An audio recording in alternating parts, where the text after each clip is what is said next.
Hello, and welcome to this segment of Arts on the Hill, which I must say that when I heard of this project, I thought it was such a fantastic idea, and I was all for it. Because I really believe that we turn to our artists, whether they're good or bad, or high or low, for solace in our spirits. Um, when our spirits need uplifting, that's where we go, and they can keep us going. Now, however, when I started thinking about the kinds of poems that I could possibly share with you in this segment, I was stymied because I realized that a lot of my poems were about what some people would call not quite feel-good subjects. And so the question is, can something sad make you happy? I really believe that a work of art can, because I think that any art that touches us does so because it resonates with our profoundest terrors and our profoundest dreams and our hopes. So when we discover that someone else feels the same way we do, even if the situation is in its details a little different, we feel less alone. And therefore art can make us feel better. So in that vein, the first poem I'm going to read to you today is a poem. It's a poem from my second book, so it's from a long time ago, and it's about another pandemic, the Black Death, the plague. A few references. Boccaccio, many of you will remember, was the author of the Decameron. He was a 14th century Italian writer, great writer. In the Decameron, there were 100 tales that were told by 10 people who had fled Florence, where the plague was raging. They were sheltering in place right outside Florence, and to pass the time, they told these stories. Now, Boccaccio's muse was a woman by the name of Fiammetta, and not much is known about her. We know a lot about him, but as usual, the woman did not get much attention. So in this poem, we have Fiammetta Breaks Her Peace. I've watched them, mother, and I know the signs. The first day, rigor. Staggering like drunks, they ram the room's sharp edges with the most delicate body parts and feel no pain. Unable to sleep, they shiver beneath all the quilts in the house, panic gnawing the silver path to the brain.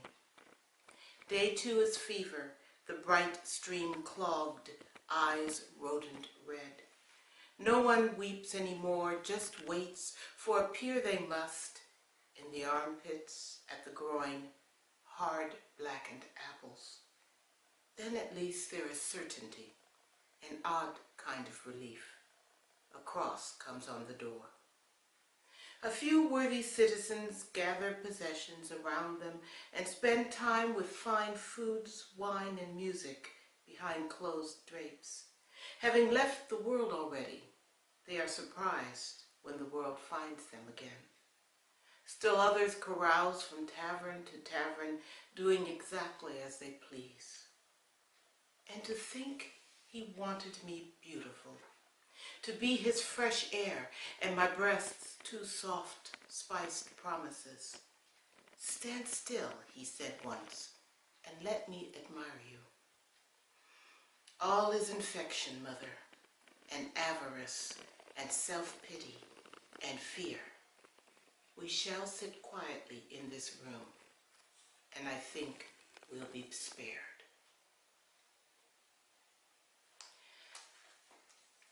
Now, the second poem I'd like to read is a new poem. It's part of a project that I've been doing with the composer Richard Daniel Poor, and it's called A Standing Witness.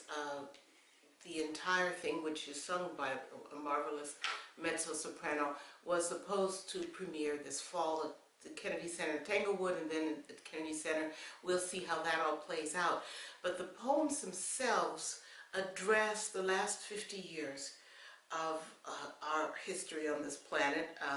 A small project, but no, I'm kidding. What I mean is that we chose and Richard Daniel Poor chose certain signature moments in the last 50 years to illustrate in this piece. And in this particular poem, it deals with the 90s. The entire era of the 90s, when technology was just beginning to boom and when it seemed like we just couldn't get enough of all this good stuff. So this is the ninth testimony. Hubba bubba bubble tape, chicken pita wrap to go, pop rocks, push pops, dipping dots, Oreos. Beanie babies by the handful, wool or pleather, felt or straw. Mood rings for internal weather, Wonder Bra. Page my Palm Pilot when you're done. I'll cut through the traffic mess and pull up curbside in my Saturn. Thank you, GPS. Who wouldn't want to be a millionaire or real-life princess or king of the world? Map your jeans and pierce your navel, Spice Girl. Fire up the circuits in your PlayStation. If you're game, boy, I'll tickle your Elmo. How's your Tamagotchi been hanging? Oh, Mario. Magic is vanished from the court. Great Gretzky has exited the ice. Buffy or Baywatch, Cosmo or Xena, reality bites. Give me a logo to go with my Windows, eBay for old, Amazon for new.